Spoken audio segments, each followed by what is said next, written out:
एक बार की बात है, एक जादूगर ने मंच के बीचों बीच एक बहुत ही शानदार दस्तारों वाली दीवार बनवाई। उसने सबको चौंकाते हुए कहा कि वह इस दीवार को सिर्फ अपने दिमाग की ताकत से पार कर सकता है। जैसे ही उसका सहायक पर्दा उठाता है, अगले ही पल वो जादूगर सचमुच दीवार के दूसरी ओर दिखाई देता है। दर्शक हैरान रह जाते हैं और जोर जोर से तालियां बजाते हैं। सभी उससे कहते हैं कि एक बार और करके दिखाओ। अब वह जादूगर थोड़ा घबरा गया, क्योंकि उसने ये करतब बस एक बार ही अभ्यास में किया था। लेकिन अब पीछे हटने का कोई रास्ता नहीं था। उसने हिम्मत जुटाई और दोबारा मंच पर आया। जैसे ही पर्दा गिरा, उसने जल्दी से एक इशारा किया और उसका साथी तुरंत नीचे लगे मैकेनिज्म को चालू करता है। मंच के फर्श में अचानक एक छोटा सा छेद दिखाई देता है और वहीं छुपा था इस जादू का रहस्य। हुडीनी उस छेद से रेंग कर दूसरी ओर चला गया, अपनी छवि की चिंता किए बिना। उसकी पत्नी उसे चिंतित नजरों से देख रही थी। हुडीनी ने खड़े होकर अपनी कमर मरोड़ी और दिखाया कि वो ठीक है। उसने जल्दी से अपने कपड़े ठीक किए और बिना कुछ कहे फिर से दर्शकों के सामने रहस्यमय ढंग से प्रकट हो गया। इस बार तालियां पहले से भी ज्यादा जोरदार थीं। पर्दे के पीछे के लोग भी बहुत खुश थे। असल में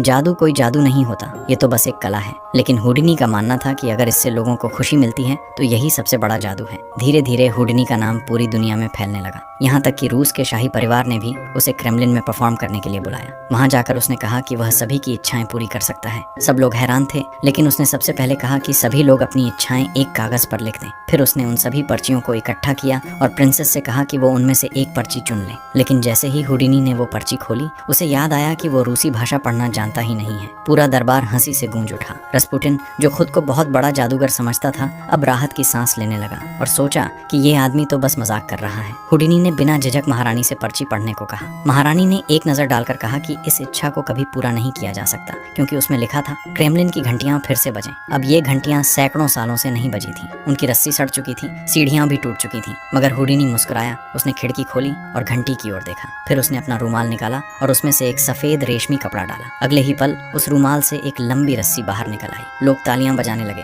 पर हुडीनी यहीं नहीं रुका। उसने प्रिंसेस को मंच पर बुलाया और रस्सी खींचने को कहा। अगले ही पल क्रेमलिन की घंटियां बज उठी। पूरे महल में सन्नाटा छा गया। सब लोग जैसे अपने पूर्वजों की पुकार सुन रहे हों, घुटनों पर बैठ गए। रस्पुटिन भी कुछ समझ नहीं पाया, जबकि वो खुद को शक्तिशाली जादूगर कहता था।